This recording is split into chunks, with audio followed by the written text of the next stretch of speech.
Les auteurs du Nouveau Testament avaient conscience de leur inspiration, de leur composition.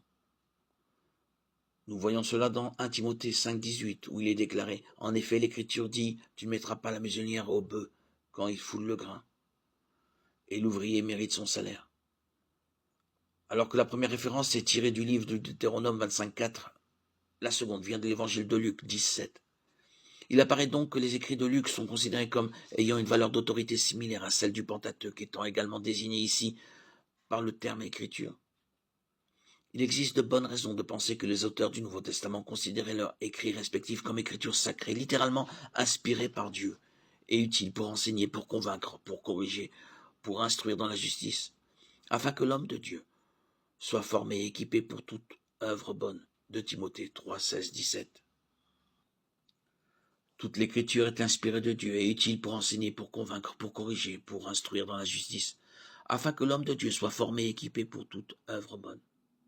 Il est très clair que l'Église primitive considérait l'Ancien Testament comme inspiré par Dieu, comme l'explique 2 Pierre 1, 20, 21.